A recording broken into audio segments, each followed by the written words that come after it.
Income statement और balance sheet को read करने के बाद, ठीक है, कि ये इन्फॉर्मेशन लेने के बाद कि एक कंपनी की परफॉर्मेंस क्या है वो हमने जज कर ली इनकम स्टेटमेंट से। उसके बाद एक कंपनी की पोजीशन वो हमने जज कर ली बैलेंस शीट से। फिर हमने दो बैलेंस शीट का मवाजना करके ये भी जज कर लिया कि कंपनी मतलब ग्रो कर रही है कि नहीं, कंपनी अपने आप को अपनी अपनी परफॉर्मेंस को, अपनी पोजीशन को स्ट्रांग कर रही है कि नहीं, वो भी हमने जज कर लिया कि कंपनी पोजीशन को बेहतरी की तरफ लेके जा रही है। अब इसके बाद एक और भी टूल होता है जो कि यूज़ करते हैं इन्वेस्टर्स में मोस्टली, जिसको हम कहते हैं common sized analysis. Common size analysis basically उस कंपनी का अपने ही कंपनी के साथ मवाजना किया जाता है, मतलब किसी और कंपनी के साथ मवाजना नहीं होता। जैसे कि अगर हम इनकम स्टेटमेंट देखें तो इनकम स्टेटमेंट में हम हर चीज़ का मवाजना करते हैं सेल्स के हिसाब से। कम कि ठीक है, हमने ये चीज़ तो मान ली कि ये कंपनी प्रॉफिटेबल जा रही है, लेकिन जब हम परसेंटेज निकालेंगे प्रॉफिट की कि कितने परसेंट प्रॉफिट हुआ है, तो हो सकता है वो सेल का 2% प्रॉफिट हो, ठीक है। अब ये एक और तरीका होता है जज करने का कंपनी को। बाज़ औक़ात इन्वेस्टर के लिए ना जो कंपनी के मैनेजमेंट होती है वो बाज़ औक़ात डिसेप्टिव टूल भी यूज़ करते हैं, वो कॉमन साइज एनालिसिस शो नहीं करते, ठीक है, क्योंकि ये आपको कुछ और तरीके से भी एनालाइज़ करने का तरीका बताता है कि ज़रूरी नहीं है हर कंपनी जो प्रॉफिट में जा रही हो वो अच्छी ही हो। आप ये भी देखें कि वो जो प्रॉफिट कमा रही है वो ओवरऑल उसकी सेल का कितने % है। हो सकता है वो 100 रुपये की जो सेल कर रही है उसमें से 2 रुपये बचा रही है, तो 2 रुपये क्यों बचा रही है, मतलब 100 रुपये की सेल के पीछे उसको कम से कम 8-10 रुपये बचने चाहिए, वो 2 रुपये क्यों बचा रही है, इट मीन्स उसकी परफॉर्मेंस अच्छी नहीं है। तो इस किस्म के एनालिसिस को करने के लिए हम जो टूल यूज़ करते हैं उसको हम कहते हैं कॉमन साइज्ड एनालिसिस।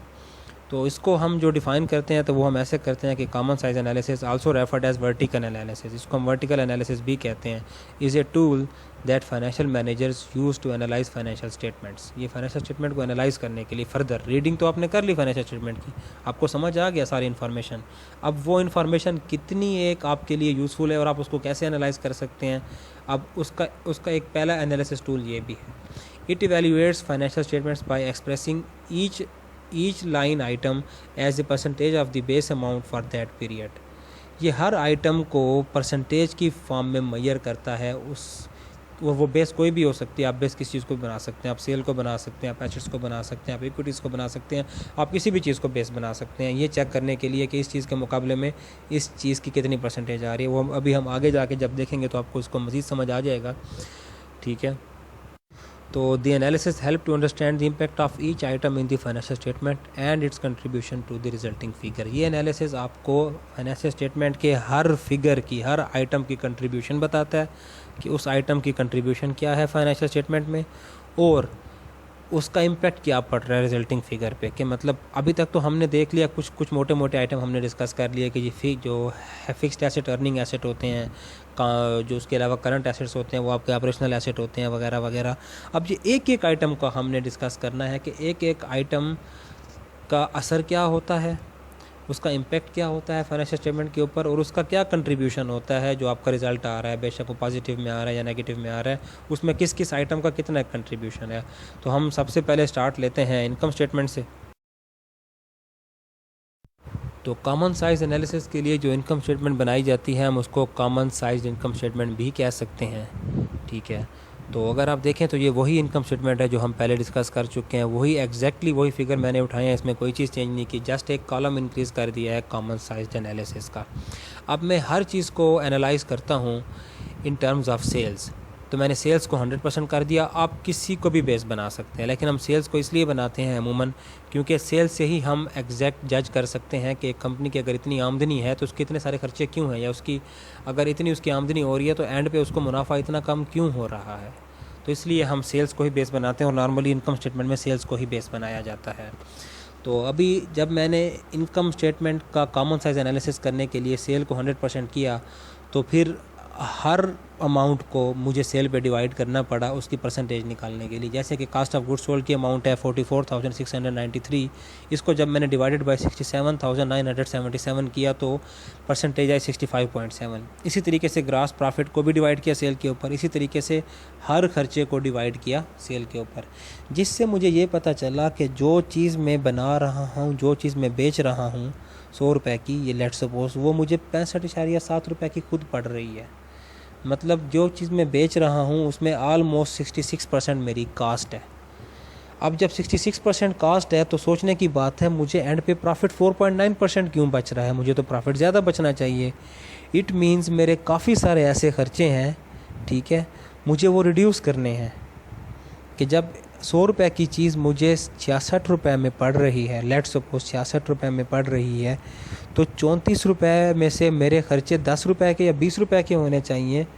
मतलब ऐसा तो ना हो कि मेरे खर्चे इतने बढ़ जाएं कि मुझे एंड पे 5 रुपये मुश्किल से बचें, ठीक है। तो ये चीज़ आपको ये बताती है। तो अगर आप देखें तो हमारी जो कास्ट है वो सेल का 65.7 मतलब 66% है। सिर्फ ऑपरेटिंग एक्सपेंसेस के ऊपर जब आप आएँ तो वो 25.7% है, मतलब 26% सिर्फ आपके ऑपरेटिंग एक्सपेंसेस हैं इस चीज़ के ऊपर अपना ये कारोबार परफॉर्म करने के, जो कि काफ़ी ज़्यादा हैं, आपको इनको रिड्यूस करना चाहिए। उसके बाद अगर हम देखें तो इंटरेस्ट एक्सपेंस थोड़ा सा है 0.8%, मतलब इसका कोई इतना ख़ास अमल दखल नहीं है प्रॉफिट में, ये हो या ना हो तो इतना 0.8% से कोई ख़ास फ़र्क नहीं पड़ता। इट मीन्स हमने उधार कम लिया हुआ है, हमें कम इंटरेस्ट देना पड़ रहा है, कास्ट ऑफ बारोइंग हमें कम देनी पड़ रही है, तो इसलिए इंटरेस्ट इतना नहीं है। और टैक्स भी 2.8% है, वो गवर्नमेंट के हिसाब से होता है, ये अनअवॉइडेबल है, ये आपको देना ही देना होता है, इसको आप कम नहीं कर सकते। तो देखा जाए तो ओवरऑल अब हमें इस एनालिसिस से ये पता चल गया, अभी तक तो हम ये समझ रहे थे ये कंपनी बड़ी प्रॉफिटेबल जा रही है, यहाँ तो इन्वेस्टमेंट करनी चाहिए, लेकिन ये सारा कुछ देखने के बाद अब हमें ये पता चला कि 100 मिलियन इन्वेस्ट करने के बाद कंपनी मुश्किल से 5 मिलियन बचाती है, तो ये एक अच्छी कंपनी नहीं होती है। इसको कम से कम 8-10 मिलियन 12 मिलियन 100 में से बचाना चाहिए। फिर हमने ये आइडेंटिफाई किया कि ऐसा क्यों है, तो पता चला कि इसको कास्ट तो ठीक पड़ रही है, एक 100 मिलियन की चीज़ के ऊपर 65.7% मिलियन का 65.7 मिलियन कास्ट पड़ना कोई बड़ी बात नहीं है, इतनी कास्ट नॉर्मली पड़ती है हर चीज़ की। हमने आइडेंटिफाई किया जो उसको 26% ऑलमोस्ट 26% के जो उसको एक्सपेंसेस पड़ रहे हैं वो बहुत ज़्यादा हैं। मतलब हम मार्केटिंग के ऊपर, सेलिंग के ऊपर या एडमिनिस्ट्रेटिव के ऊपर, मतलब कोई चीज़ ऐसी है जहाँ पे हमारे खर्चे बढ़ रहे हैं और हमने उनको देखना है। हो सकता है हमने एडिशनल स्टाफ रखा हो, 2 बंदों की रिक्वायरमेंट हो, हमने 4 बंदे रखे हों। हो सकता है हमें अननेसेसरी इलेक्ट्रिसिटी का बिल पड़ रहा हो, मतलब ऐसी जगह पे भी हम इलेक्ट्रिसिटी यूज़ कर रहे हों जहाँ ना भी यूज़ करें तो कोई फ़ायदा नहीं है। हो सकता है हमने 4 एडिशनल गोडाउन लेके रखे हों, ऑन ग्राउंड यूज़ हमें 1 गोडाउन हो रहा हो और बाकी 3 का मुफ्त में हम रेंट दे रहे हों। हो सकता है हम जो मार्केटिंग के ऊपर इतना बजट लगा रहे हैं उसका कोई फ़ायदा ना हो सकता है हम जो टीवी एड्स दे रहे हैं, पम्फलेट्स वगैरह दे रहे हैं, उसका हमारी सेल पे कोई असर नहीं पड़ रहा, ठीक है। तो ये वो तमाम चीज़ें होती हैं जो कॉमन साइज़ एनालिसिस के बाद आपको सामने आती हैं कि आपने किन किन चीज़ों के ऊपर तवज्जो देनी है। इन्वेस्टर भी इस चीज़ को देखता है और कंपनी की मैनेजमेंट भी इस चीज़ को देती है। जो कंपनी का फाइनेंशियल मैनेजर होता है उसका यही काम होता है, उसका काम सेल नहीं होता, सेल का काम सेल्स मैनेजर का होता है, वो सिर्फ सेल्स को देखता है। जो फाइनेंशियल मैनेजर या जो पॉलिसी मेकर्स होते हैं कंपनी के, वो हमेशा इन चीज़ों को एनालाइज करते हैं कि कंपनी का प्रॉफिट क्यों कम हो रहा है, कंपनी के खर्चे क्यों बढ़ रहे हैं। जब उनको इस कॉमन साइज एनालिसिस से जब उनको पता चल जाता है कि किस चीज़ की परसेंटेज ज़्यादा है, तो वो उस चीज़ के ऊपर वर्किंग करना शुरू कर देते हैं। लेट्स सपोज अगर यहाँ इंटरेस्ट की परसेंटेज 10% होती तो डेफिनेटली वो इसके ऊपर वर्किंग शुरू कर देते कि हम मतलब इतना सारा उधार लेके क्यों चला रहे हैं, अगर हम उधार कम करें तो हमें प्रॉफिट ज़्यादा हो सकता है। लेकिन अगर हम इस केस में देखें तो उधार इतना नहीं है, 0.8% साफ बता रहा है कि उधार इतना नहीं और ये बड़ा नॉमिनल सा है। इसमें साफ चीज़ नज़र आ रही है कि हमारे ऑपरेटिंग एक्सपेंसेस बहुत ज़्यादा हैं। ऑपरेटिंग एक्सपेंसेस के अंदर फर्दर अगर हम देखें तो हमारे एडमिनिस्ट्रेटिव और मार्केटिंग एक्सपेंसेस बहुत ज़्यादा हैं। आम तौर पे वैसे भी होता है कि किसी भी चीज़ के मार्केटिंग एक्सपेंसेस उसकी कास्ट से भी ज़्यादा होते हैं, ऐसी भी सूरत हाल होती है कुछ केसेस में, लेकिन हमें इनको कम करना चाहिए अगर हम ज़्यादा प्रॉफिट कमाना चाहते हैं। तो बाकी नीचे की इन्फॉर्मेशन वो एज़ इट इज़ पीछे वाली कॉपी हुई है, इसका कॉमन साइज़ एनालिसिस से कोई लेना देना नहीं है। कॉमन साइज़ एनालिसिस आपका नेट इनकम पे आके ख़त्म हो जाता है। तो इसी तरीके से हम अब common size analysis balance sheet का भी देख लेते हैं। तो बैलेंस शीट चूँकि हमने, आपको याद होगा, 2 सालों की बनाई थी मवाजना करने के लिए, तो हमने दोनों का कॉमन साइज़ एनालिसिस निकाल दिया। अदरवाइज़ आप 1 साल का भी निकाल सकते हैं, लेकिन 2 साल का निकालने से आपको ये फ़ायदा हो जाएगा कि आपको पता चल जाएगा कि इस एनालिसिस से कि आपने ओवरऑल परफॉर्मेंस अच्छी की है या बुरी की है। तो इसी तरीके से आप ने इस बैलेंस शीट में अब कॉमन साइज़ में अब आप बेस किसी भी चीज़ को बना सकते हैं। अमूमन जो बेस बनाया जाता है वो एसेट्स को बनाया जाता है। आप हर चीज़ को एसेट्स की टर्म में एनालाइज करते हो कि टोटल एसेट्स का ये कितने परसेंट है, मतलब टोटल एसेट्स के करंट एसेट्स कितने परसेंट हैं, फिक्स्ड एसेट कितने परसेंट हैं, अकाउंट पेबल कितने परसेंट हैं, लाइबिलिटीज़ कितने परसेंट हैं एसेट के हिसाब से। तो उसी हिसाब से हमने लेट्स सपोज टोटल एसेट्स को हमने 100% कंसिडर कर लिया। उसके बाद हर चीज़ की अमाउंट को टोटल एसेट पे डिवाइड करना शुरू कर दिया। लेट्स सपोज अगर मैं 31 जनवरी 2010 की अमाउंट्स को लूँ तो सबसे पहले कैश की अमाउंट है 1421 मिलियन। इसको मैंने डिवाइड किया 40,877 मिलियन पे, तो मेरे पास इसकी परसेंटेज है 3.5। मतलब जो कैश है वो मैंने 3.5% रखा हुआ है। इसी तरीके से मैंने ये सारी अमाउंटों को टोटल एसेट पे डिवाइड किया। इसी तरीके से अगले साल की भी सारी अमाउंटों को टोटल एसेट पे डिवाइड किया। तो ये टोटल एसेट साइड जितनी भी है सबको मैंने टोटल एसेट्स पे डिवाइड करके जो परसेंटेज निकाली वो मैंने इसको एक हाईलाइटेड फॉर्म में शो कर दी कि ताकि आपको पता चले ये कॉमन साइज़ एनालिसिस हुआ है, ताकि आप इजीली आइडेंटिफाई कर सकें। सेम अब इसके साथ लाइबिलिटीज़ के साथ भी कि हर एक लाइबिलिटी को मैंने हर एक अमाउंट को मैंने टोटल एसेट्स के ऊपर डिवाइड किया, अकाउंट पेबल को भी, नोट पेबल को भी, हर चीज़ को, कॉमन स्टॉक को भी, एवरीथिंग। अब ये सारा कुछ करने के बाद अब हमने इसकी रीडिंग करनी है कि यार ये एनालिसिस हमें क्या बताता है। अब अगर हम गौर से देखें तो कैश 3.5% था 2010 में, वो कम होकर 1.4% पे आया है। जैसा कि हमने पीछे भी इस चीज़ की रीडिंग की थी कि कैश हमारा कम हुआ है। अब ये कैश कम हुआ है तो कैश कहाँ गया है? कैश कम नहीं होना चाहिए। तो अगर हम इसके बरक्स देखें तो अकाउंट पेबल जो हमारा टोटल एसेट्स के ऑलमोस्ट 23% थे, 22.9%, वो 22.6% पे आ गए हैं। तो इट मीन्स कि ये अकाउंट्स पेबल जो हैं हमारे, उसके अंदर मामूली सी कमी वाज़िया हुई है, जो कि हमें ये बताता है कि हमने ये जो कैश की जो अमाउंट कम हुई है वो हमने यहाँ पे यूटिलाइज़ की है। सेम इसी तरीके से जब हम लॉन्ग टर्म डेट पे आते हैं तो लॉन्ग टर्म डेट भी हम देखते हैं कि 27.2% था हमारा 2010 में, और 2011 में हमारा 27.7% हो गया। ओवरऑल देखा जाए तो डेट हमारा डिक्रीज़ हुआ है 11,121 से 11,114 पे, मतलब कि 7 मिलियन से डिक्रीज़ हुआ है। लेकिन चूँकि परसेंटेज हमने उसके कंसर्न्ड एसेट वैल्यू के ऊपर निकाली है इसलिए ज़्यादा आ रही है, क्योंकि पहले वाली परसेंटेज हमने 2010 के एसेट्स पे निकाली, दूसरी वाली परसेंटेज हमने 2011 के एसेट्स पे निकाली, और 2011 में एसेट्स कम हुए हैं हमारे ओवरऑल, तो इसलिए वो परसेंटेज ज़्यादा आ रही है। ओवरऑल देखा जाए तो ये डेट कम हुआ है।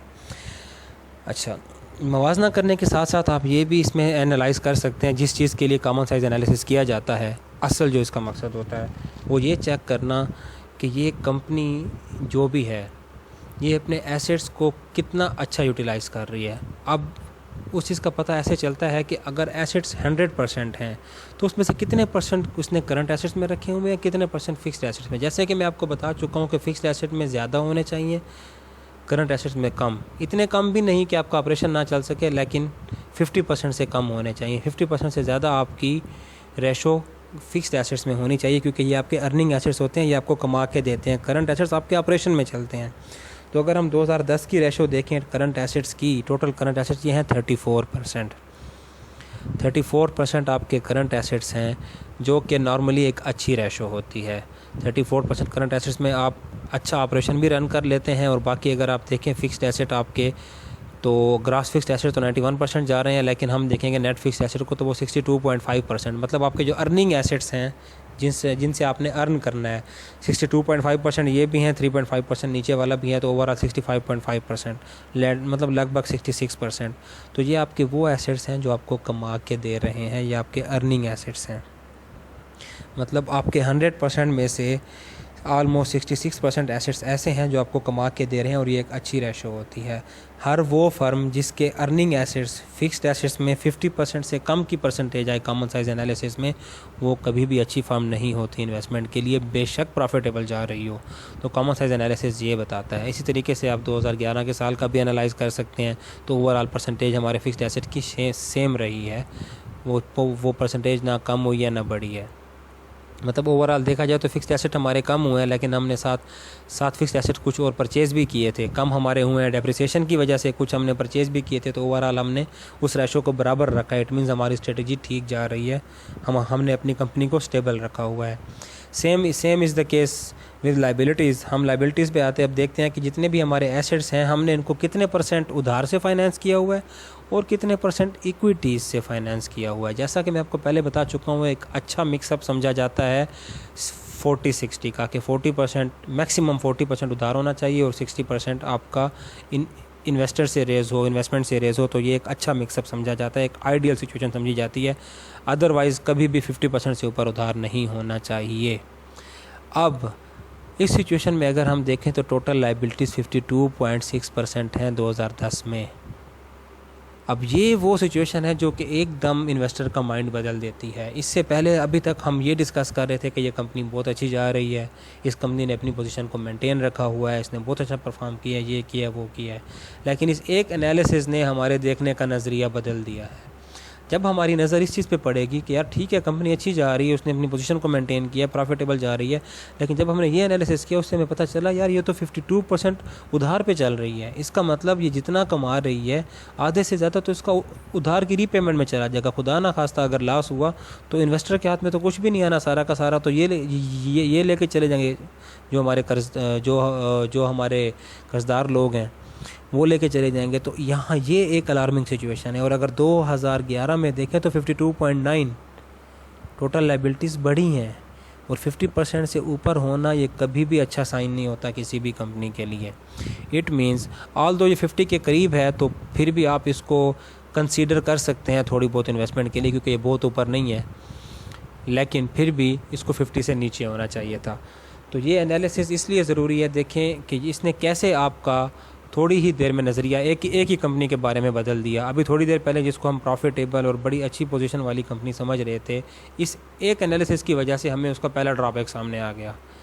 तो ये इसीलिए बड़ा ही यूज़फुल एनालिसिस है और ये एनालाइज़ करने में हमें चीज़ों को एनालाइज़ करने में इस तरीके से मदद देता है। तो इस तरीके से आप इनकम स्टेटमेंट को, बैलेंस शीट को, किसी भी फर्म को आप डेली लाइफ में रियल लाइफ प्रैक्टिस कर सकते हैं इस चीज़ की कि आपने कहीं भी इन्वेस्टमेंट करनी हो, किसी भी फर्म की इनकम स्टेटमेंट, बैलेंस शीट उठाएं, उसका कॉमन साइज एनालिसिस बना लें, जिससे आपको ईज़िली पता चलना शुरू हो जाता है कि यार ये कंपनी की क्या सिचुएशन है, मुझे यहाँ इन्वेस्ट करना चाहिए या नहीं करना चाहिए। उसके अलावा जैसे हमने अभी डेट को देखा, इस तरीके से हम रिटेन अर्निंग्स को भी देखते हैं कि रिटेन अर्निंग्स की क्या % जा रही है। तो हम देख रहे हैं कि ये 32.4% रिटेन अर्निंग में लेके बैठे हुए हैं, इस्तेमाल नहीं कर रहे और उधार लिए जा रहे हैं। ये बैड मैनेजमेंट की निशानी होती है। मतलब ये कंपनी अपनी पोजीशन आने वाले टाइम में ख़राब कर देगी कि इसके पास पैसे पड़े हैं, बैंक अकाउंट में रख के बैठे हैं, लेकिन ये इस्तेमाल नहीं कर रहे और 50% से ज़्यादा उधार पे चल रहे हैं। इनको चाहिए कि ये उधार उतारें और जो पैसा इनके पास सेविंग्स में पड़ा है, 32% सेविंग पड़ा है, बेशक इसमें से 10-20% लगाएं, अपना पैसा लगाएं, ताकि इनको उधार कम देना पड़े, ऊपर इंटरेस्ट कम देना पड़े और उधार की रेशो कम होकर 40-30 पे आ जाए। तो इट मीन्स ये एक अच्छी मैनेजमेंट नहीं है, ये अपने रिसोर्सेज को यूटिलाइज़ नहीं कर रहे, ये गलत रिसोर्सेज की तरफ जा रहे हैं। तो ये वो चीज़ें होती हैं जिससे हम इस एक कंपनी की मैनेजमेंट को, उसके डिसीजंस को अच्छे तरीके से रीड कर सकते हैं। तो ये एनालिसिस हमें बेसिकली ये बताता है कि विद इन दी कंपनी आप मवाजना कैसे करते हैं। इसको हम कहते हैं कॉमन साइज एनालिसिस या वर्टिकल एनालिसिस। एक और एनालिसिस भी होता है, हॉरिजॉन्टल एनालिसिस। उसमें हम एक जैसी 2 कंपनियों को एनालाइज़ करते हैं, वो भी आगे जाके हम लोग स्टडी करेंगे इंशाल्लाह। तो फ़िलहाल अभी तक हमारा ताल्लुक़ है वर्टिकल एनालिसिस से। तो इसमें हम एक ही कंपनी का उसी के डेटा के साथ उसका एनालिसिस करते हैं, जिससे हमें ये चीज़ें सामने आती हैं कि वो कंपनी कितना अच्छा यूटिलाइज़ कर रही है चीज़ों को। तो अभी तक के मुताबिक ये एनालिसिस करने से पहले हमारा नज़रिया ये था कि ये कंपनी अच्छी चल रही है, लेकिन इस एनालिसिस के बाद अब हमारा नज़रिया डाउटफुल हो गया इस कंपनी के लिए कि ये कंपनी इन्वेस्टमेंट के लिए इतनी अच्छी नहीं है जितनी अभी तक नज़र आ रही थी। तो कॉमन साइज़ एनालिसिस वाला टूल इस्तेमाल करने के बाद एक नेक्स्ट टूल होता है इन्वेस्टर के लिए, वो भी एनालाइज़ करना होता है कंपनी को कि कंपनी की परफॉर्मेंस कैसी जा रही है, कि कंपनी की मैनेजमेंट कितने अच्छे डिसीजन कर रही है। तो वो होता है वर्किंग कैपिटल मैनेजमेंट। अब कॉमन साइज़ एनालिसिस तो आपको समझ आ गया कि हमने किस तरीके से उसको परफॉर्म करना है और कि किस तरीके से इन्फॉर्मेशन को जज करना है। अब आते हैं वर्किंग कैपिटल मैनेजमेंट की तरफ। तो इससे पहले कि हम ये देखें कि वर्किंग कैपिटल को, मैनेजमेंट को हमने किस तरह रीड करना है, पहले हमें ये देखना ज़रूरी है कि वर्किंग कैपिटल क्या होता है, पहले हम ये देख लें। तो करंट एसेट्स जो होते हैं हमारे, टोटल करंट एसेट्स, इनका एक alternate name gross working capital भी होता है। मतलब जितने भी एसेट्स जो कि एक साल के अंदर अंदर कैश में कन्वर्ट होने वाले होते हैं, चाहे वो कैश हो, चाहे वो अकाउंट रिसीवेबल हो, चाहे वो आपकी इन्वेंट्रीज़ हों, या आपके वो श्योरिटी बॉन्ड्स हों जो आपने गवर्नमेंट के बॉन्ड्स लेके रखे हुए हैं, जो भी चीज़ है जो कि एक साल के अंदर अंदर कैश में कन्वर्ट होने वाली, जिसको हम करंट एसेट्स कहते हैं, टोटल करंट एसेट्स जिसको कहते हैं, उनको हम ग्रॉस वर्किंग कैपिटल भी कहते हैं। अब इस ग्रॉस वर्किंग कैपिटल में से, मतलब टोटल करंट एसेट्स में से, जब हम करंट लाइबिलिटीज़, वो तमाम उधार, वो तमाम वाजबात जो कि हमने एक साल में पे करने हैं, डेफिनेटली वो तो करने ही करने हैं, उस पैसे को तो हम कहीं यूटिलाइज़ नहीं कर सकते। अगर मैंने किसी का 20,000 रुपया देना है और मेरी जेब में टोटल 25,000 रुपये हैं, तो मैं कभी ये ना समझूं कि मेरी जेब में 25,000 रुपये हैं, मैं हमेशा ये समझूंगा मेरे पास 5,000 रुपये हैं। मैं सिर्फ 5,000 रुपये यूज़ कर सकता हूँ क्योंकि 20,000 रुपये मैंने किसी के देने हैं।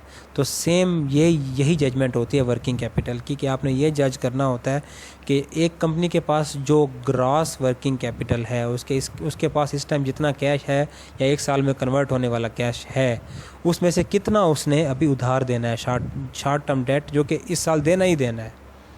लॉन्ग टर्म डेट हम इसमें काउंट नहीं करते क्योंकि वो आप लेट भी पे कर सकते हो, लेकिन शॉर्ट टर्म डेट आपने पे करना ही करना होता है। तो जब हम टोटल करंट एसेट्स में से, मतलब ग्रॉस वर्किंग कैपिटल में से टोटल करंट लाइबिलिटीज़ निकालते हैं, वो तमाम वाजबात निकालते हैं जो कि एक साल में पे करने हैं, तो पीछे जो अमाउंट बचती है वो आपका वो पैसा होता है जो आप यूज़ कर सकते हो ऑपरेशंस में।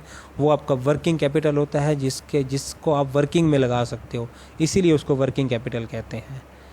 ठीक है, जो कि पैसा आपने किसी का देना हो वो वर्किंग कैपिटल नहीं होता। जैसे मैंने भी आपको एग्जांपल दी कि मेरी जेब में अगर 25,000 रुपये हैं और मैंने किसी का 20,000 देना है, तो मैं 25,000 यूज़ नहीं कर सकता, मेरा वर्किंग कैपिटल 25,000 नहीं है। मैंने 20,000 देना है, आज नहीं तो कल मैंने देना ही देना है उसका। इट मीन्स मेरा वर्किंग कैपिटल सिर्फ 5,000 है, मैं सिर्फ और सिर्फ 5,000 यूज़ कर सकता हूँ। अब हमने ये सूरत हाल भी देखनी होती है कि किसी कंपनी का वर्किंग कैपिटल कितना है, मतलब उसके करंट एसेट्स में से करंट लाइबिलिटीज़ को जब लेस करते हैं तो देखते हैं कि उसका वर्किंग कैपिटल कितना बच रहा है, ज़्यादा बच रहा है कि कम बच रहा है, क्या वो अपने ऑपरेशंस रन कर सकते हैं कि नहीं कर सकते। तो हमारे केस में मैंने उन्हीं बैलेंस शीट से जो हमने दो बनाई थी, 31 जनवरी 2010 वाली और 30 जनवरी 2011 वाली, मैंने उन्हीं बैलेंस शीट से ये वैल्यूज़ ले ली हैं। ग्रॉस वर्किंग कैपिटल मतलब टोटल करंट एसेट्स की वैल्यू ले ली हैं और टोटल करंट लाइबिलिटीज़ की वैल्यू ले ली हैं। तो 2010 में 13,900 मिलियन के हमारे टोटल करंट एसेट्स थे। ये वो तमाम एसेट्स थे जो कि एक साल के अंदर अंदर कैश में कन्वर्ट हो जाते या हुए हैं। उसके बाद वो तमाम अखराजात जो एक साल के अंदर अंदर हमने पे करने ही करने हर हाल में। तो अगर आप देखें वर्किंग कैपिटल इसका, तो 13,000 में से 10,000 वो अमाउंट है जो हमने किसी की देनी है। इट मींस पीछे 3,537 3,537 मिलियन टोटल हमारे पास इतनी ही अमाउंट बची है ऑपरेशंस के लिए, जो कि 50% भी नहीं है इसका, हमारे करंट एसेट्स का। एक अच्छी रेशो जो समझी जाती है करंट एसेट्स की, वह एक वर्किंग कैपिटल की, एक हेल्दी कंपनी के लिए जो एक आइडियल रेशो होती है वो 2:1 की होती है, कि आपकी क्रॉस वर्किंग कैपिटल आपका करंट एसेट करंट लाइबिलिटीज़ का डबल होना चाहिए। मतलब अगर करंट लाइबिलिटीज़ 10,000 की हैं, then current asset should be almost या शुड बी मिनिमम 20,000, कि आप जब इसको पे भी कर दें तो आपके पास 50% अमाउंट इतनी बचे कि आप अपने ऑपरेशंस रन कर पाएँ। अब ये एक और टूल है जिससे हमारे पास एक और वीकनेस सामने आ गई इस कंपनी की, जिस कंपनी को हम अभी थोड़ी देर पहले बड़ा अच्छा कंसीडर कर रहे थे उसकी इनकम स्टेटमेंट और बैलेंस शीट देख के कि ये कंपनी प्रॉफिट में जा रही है, इसने अपनी पोजीशन को स्टेबल किया है, इसने अपने उधार उतारे हैं वगैरह वगैरह। लेकिन ये दूसरा ही एनालिसिस ऐसा है जिसने उसकी वीकनेस अब सामने लाना शुरू कर दी हैं। तो ये वो टूल्स होते हैं जो कि इन्वेस्टर भी और फाइनेंशियल मैनेजर भी यूज़ करते हैं ये एनालाइज़ करने के लिए, कि ताकि वो किसी भी किस्म के धोखे का शिकार ना हो जाएँ, कि वो जस्ट थोड़ा सा प्रॉफिट देख के या जस्ट बैलेंस शीट को रीड करके वो धोखे का शिकार ना हो और ऐसी कंपनी में इन्वेस्ट ना कर बैठें। तो उसके लिए कॉमन साइज एनालिसिस के बाद सबसे बेहतर टूल जो होता है वो वर्किंग कैपिटल का होता है। अब इस सूरत हाल में अगर आप देखें 2010 में भी 2011 में भी ओवरऑल इसका वर्किंग कैपिटल देखें तो 50% भी नहीं है, 50% से भी कम है और बहुत कम है। मतलब ऑलमोस्ट 75% अमाउंट हमारे पास जो करंट एसेट्स की है वो हमने उधार देना है। मतलब हमारी जेब में जितने पैसे हैं, अगर 100 रुपये हैं तो उसमें से 75 रुपये हमने किसी के उधार देने हैं, पीछे सिर्फ 25% है जो हम यूटिलाइज़ कर सकते हैं। और ये एक अच्छी रेशो कभी भी नहीं होती। It should be at least 50%। ठीक है, ये एट लीस्ट 50% होनी चाहिए कि ताकि हम अपने बिज़नेस के ऑपरेशंस रन कर सकें। क्योंकि हमें जब यहाँ से इतना कैश ही नहीं बचेगा, हमने आगे ऑपरेशंस कैसे रन करने हैं, जबकि हमने कॉमन साइज एनालिसिस से ही देखा था कि हमारे ज़्यादातर खर्चे ही ऑपरेशंस के हैं। हमने ज़्यादा खर्चा ऑपरेशंस पे ही करना होता है। तो जब इतने ज़्यादा खर्चे हम इसमें से निकालेंगे तो हमारे पास पीछे वर्किंग के लिए कोई कैपिटल नहीं बचेगा।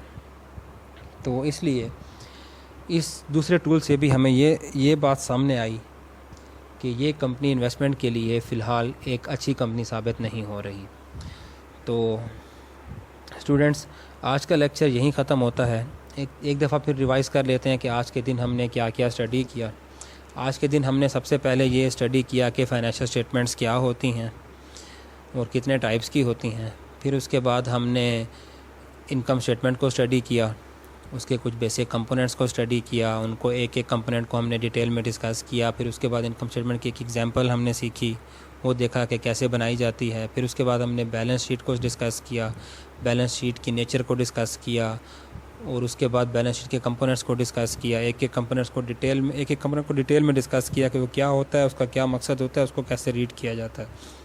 उसके बाद हमने बैलेंस शीट की भी एक एग्जांपल देखी, अपनी बुक वाली ही एग्जांपल देखी हमने, जिससे हमने बैलेंस शीट को रीड करना सीखा कि किसी भी कंपनी की बैलेंस शीट को रीड कैसे किया जाता है, उसकी फाइनेंशियल पोजीशन को जज करने के लिए। फिर हमने 2 बैलेंस शीट बनाई उनका डिफरेंस कैलकुलेट करने के लिए, ताकि हमें पता चले कि किसी कंपनी की पोजीशन को रीड कैसे किया जाता है 2 बैलेंस शीट बना के, कि उसने पोजीशन अपनी स्ट्रांग की है या वीक की है। तो वो हमने किया। उसके बाद हमने कॉमन साइज एनालिसिस कि अगर के बैलेंस शीट के अंदर जो लिमिटेशंस होती हैं, जो कि आम बंदे को नज़र नहीं आती जस्ट बैलेंस शीट रीडिंग से, तो उस चीज़ को वो क्या पूरा करता है। तो उस लिमिटेशंस को पूरा करने के लिए ये एनालिसिस बनाया गया, कॉमन साइज एनालिसिस, कि जिससे आपको ये पता चले कि जो बैलेंस शीट आपको बज़ाहिर अच्छी नज़र आ रही है, जो इनकम स्टेटमेंट आपको बज़ाहिर अच्छी नज़र आ रही है, वो वाकई में अच्छी है या नहीं है। तो उसके लिए कॉमन साइज एनालिसिस को हमने स्टडी किया, जिसमें हमने ये सीखा कि हम एक ही कंपनी को उसी के डेटा के साथ एनालाइज़ करते हैं। किसी भी चीज़ को बेस बना के, जैसे इनकम स्टेटमेंट में सेल्स को बेस बना के और बैलेंस शीट में एसेट को बेस बना के हम मुख्तलिफ़ चीज़ों की परसेंटेजेस निकालते हैं। तो हमें पता चलता है कि ओवरऑल कहाँ पे फ़्लॉ है, कहाँ पे गलती हो रही है, किस चीज़ की क्या परफॉर्मेंस है। जो चीज़ हमें बज़ाहिर अच्छी नज़र आ रही थी वो ऑन ग्राउंड इतनी अच्छी नहीं है, फाइनेंशियल पोजीशन इतनी अच्छी नहीं है, डेट बहुत ज़्यादा कंपनी ने लिया हुआ है उधार और अननेसेसरी लिया हुआ है, जबकि उसके पास अपना कैश अमाउंट रिटेन रनिंग की सूरत में पड़ा हुआ है। उसके बाद हमने वर्किंग कैपिटल का टूल डिस्कस किया कि वर्किंग कैपिटल को भी हमने मद्देनज़र रखना होता है। ये भी एक टूल है कंपनी के ऑपरेशंस को चलाने के लिए, कंपनी के ऑपरेशंस को एनालाइज़ करने के लिए। ये भी एक टूल है जो कि हमें बताता है कि कम से कम ये 2:1 की, मतलब 50% वर्किंग कैपिटल आपका होना चाहिए। तमाम करंट लायबिलिटीज़ निकालने के बाद आपके पास 50% पैसे एट लीस्ट बचने चाहिए टोटल करंट एसेट्स के, कि आप अपना ऑपरेशन एक अच्छे तरीके से चला सकें। तो ये सारी डिस्कशन के बाद मैं उम्मीद करता हूँ कि आप लोगों को फाइनेंशियल स्टेटमेंट्स की ये 2 टाइप्स बड़े अच्छे से समझ आई होंगी, और इन फ्यूचर आप कहीं पे भी इस चीज़ को कहीं पे भी रियल लाइफ में भी और कोर्सेज़ में भी, अपने स्कूल लाइफ में भी इस चीज़ को आप अच्छे से एनालाइज़ कर सकते हैं, रीड कर सकते हैं और अच्छे से इस चीज़ का पेपर अटैम्प्ट कर सकते हैं।